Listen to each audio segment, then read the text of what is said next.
L'auteur de ce livre, c'est le bien-aimé frère Dick York. Le titre du livre, Le dessein éternel de Dieu, de la création de l'homme à l'image de Dieu. Nous sommes au chapitre 4, le titre du chapitre 4, les conséquences du péché, partie C. Le titre du chapitre 4, les conséquences du péché, partie C.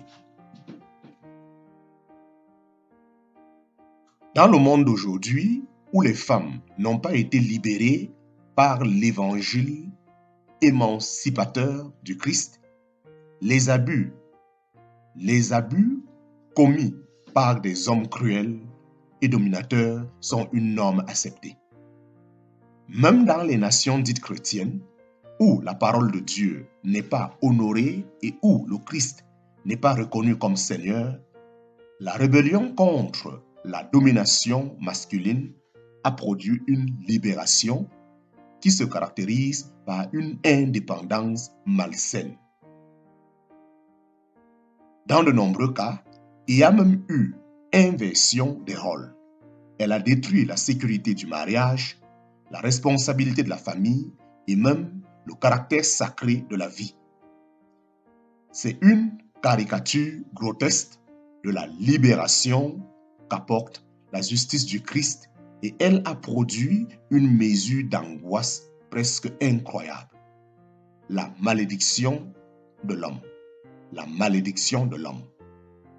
L'homme aussi a été maudit à cause du péché.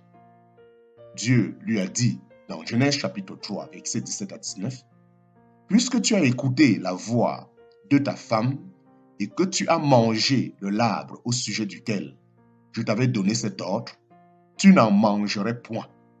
Le sol est maudit à cause de toi. C'est à force de peine que tu en tireras la nourriture tous les jours de ta vie. Il te produira des épines et des ronces, et tu mangeras de l'herbe des champs, et tu mangeras de l'herbe des champs. C'est à la sueur de ton visage que tu mangeras du pain, jusqu'à ce que tu retournes dans la terre d'où tu as été pris. Car tu es poussière et tu retourneras dans la poussière. » Genèse chapitre 3, versets 17 à 19. « Puisque tu as écouté la voix de ta femme et que tu as mangé de l'arbre au sujet duquel je t'avais donné cet ordre, tu n'en mangeras point, le sol est maudit à cause de toi. C'est à force de peine que tu en tireras ta nourriture tous les jours de ta vie. Il te produira des épines et des ronces, et tu mangeras de l'herbe des champs. C'est à la sueur de ton visage que tu mangeras du pain, jusqu'à ce que tu retournes dans la terre d'où tu as été pris. Car tu es poussière et tu retourneras dans la poussière. » Genèse chapitre 3, versets 17 à 19.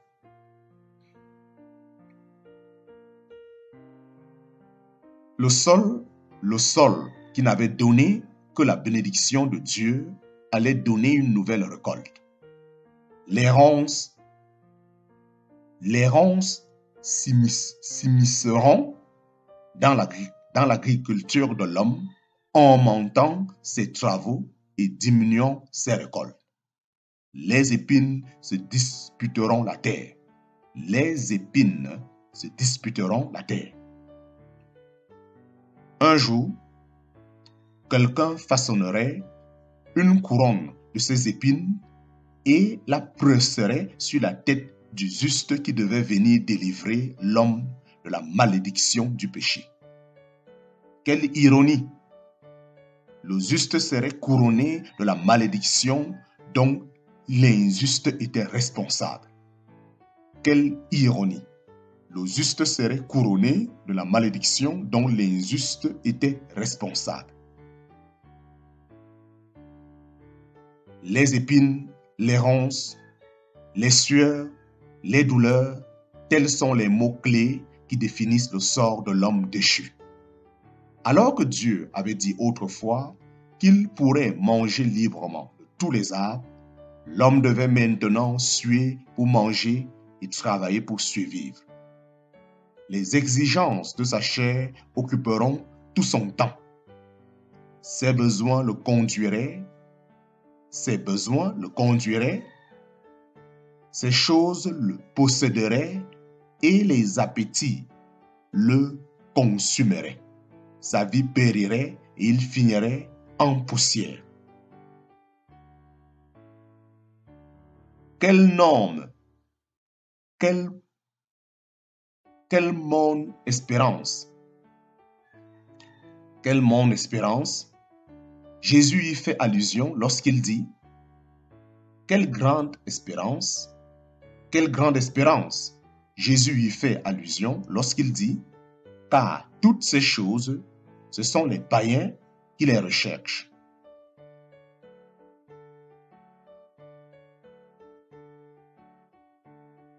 Car toutes ces choses, ce sont les païens qui les recherchent. C'est nous qui soulignons. C'est nous qui soulignons. C'est nous qui soulignons. L'homme qui avait été créé pour manifester l'image de Dieu n'était plus qu'un vase brisé et abîmé.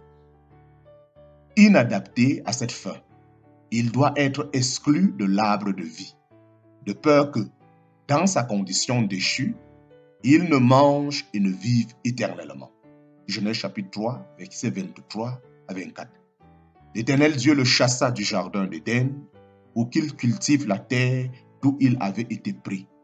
C'est ainsi qu'il chassa Adam et il mit à l'orient du jardin d'Éden les chérubins qui agitent une épée flamboyante pour garder le chemin de l'arbre de vie. Genèse chapitre 3, versets 23 à 26. L'Éternel Dieu le chassa du jardin d'Éden pour qu'il cultive la terre d'où il avait été pris. C'est ainsi qu'il chassa Adam et il mit à l'orient du jardin d'Éden les chérubins qui agitent une épée flamboyante pour garder le chemin de l'arbre de vie.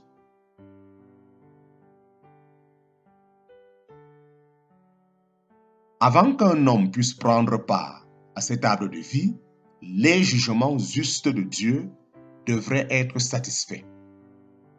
Il n'était pas compatible avec le dessein de Dieu que l'homme déchu, vivant selon la chair et mort dans son esprit, ait la vie éternelle dans le royaume de Dieu. Bien que constitué à l'origine d'un esprit, d'une âme et d'un corps vivant, l'homme, lorsque son esprit est mort, est devenu quelque chose de moins que l'humanité que Dieu avait créée.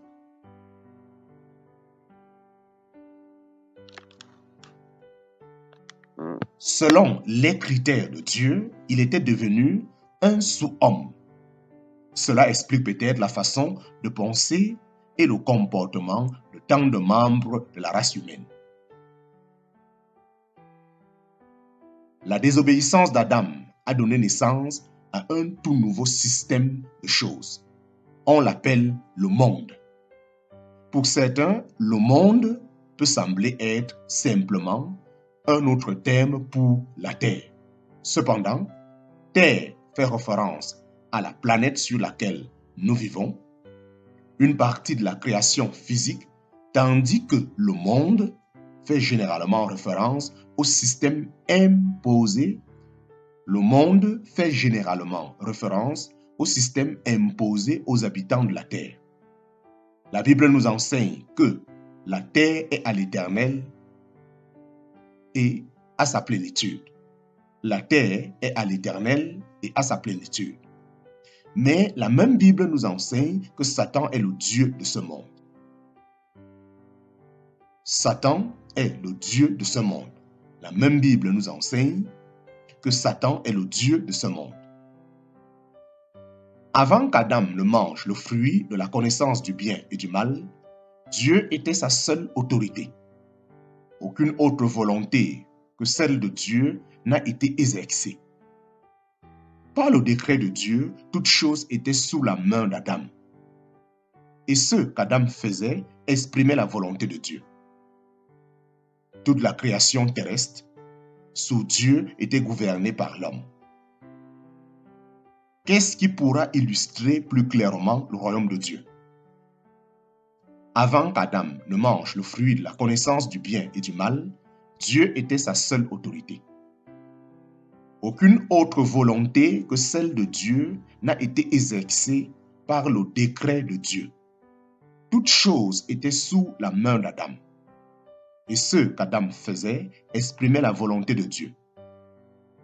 Toute la création terrestre, sous Dieu, était gouvernée par l'homme.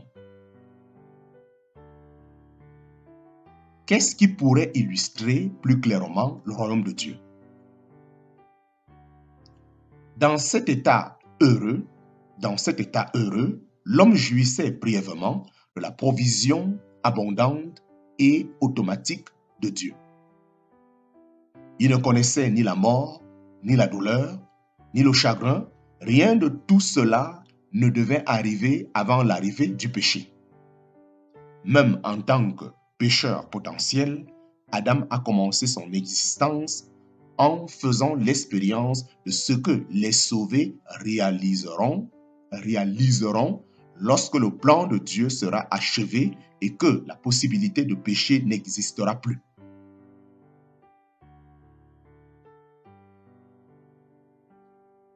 Adam a commencé son existence en faisant l'expérience de ce que les sauvés réaliseront lorsque le plan de Dieu sera achevé et que la possibilité de péché n'existera plus. Le système mondial, avec sa souffrance et sa mort, est le résultat de la défection d'Adam. Par sa désobéissance, il a cédé sa domination au serpent. Par sa désobéissance, il a cédé sa domination au serpent. Adam a été persuadé de désobéir à Dieu et a ainsi rejoint la rébellion de Satan. En se repentant de la vérité de Dieu et en plaçant sa foi dans le mensonge de Satan, Adam a adoré un être créé plutôt que le Créateur.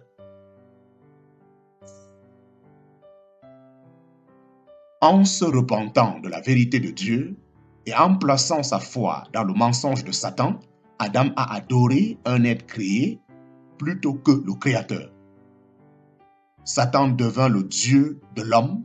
Satan devint le Dieu de l'homme, s'empara de l'autorité donnée par Dieu à Adam sur la création terrestre et devint le Dieu de ce monde. Le système mondial, avec sa souffrance et sa mort, est le résultat de la défection d'Adam. Par sa désobéissance, il a créé. Par sa désobéissance, il a cédé sa domination au serpent. Adam a été persuadé de désobéir à Dieu et a ainsi rejoint la rébellion de Satan. En se repentant de la vérité de Dieu et en plaçant sa foi dans le mensonge de Satan, Adam a adoré un être créé plutôt que le Créateur. Satan devint le Dieu de l'homme, s'empara de l'autorité donnée par Dieu à Adam sur la création terrestre et devint le Dieu de ce monde. Un nouvel ordre. Sous ce nouveau régime, Adam était une nouvelle créature. Lui et sa progéniture ont exprimé une nouvelle mentalité. L'homme devient égocentrique, amoureux de lui-même, cupide, orgueilleux, ingrat, incapable de se maîtriser, féroce, perfide. Sous ce nouveau régime, Adam était une nouvelle créature. Lui et sa progéniture ont exprimé une nouvelle mentalité. L'homme devient égocentrique, amoureux de lui-même, cupide, orgueilleux, ingrat, incapable de se maîtriser, féroce, perfide. Il était, en parenthèse, et est toujours guidé par la convoitise de la chair, la convoitise des yeux et l'orgueil de la vie. Il était, en parenthèse, et est toujours guidé par la convoitise de la chair, la convoitise des yeux et l'orgueil de la vie.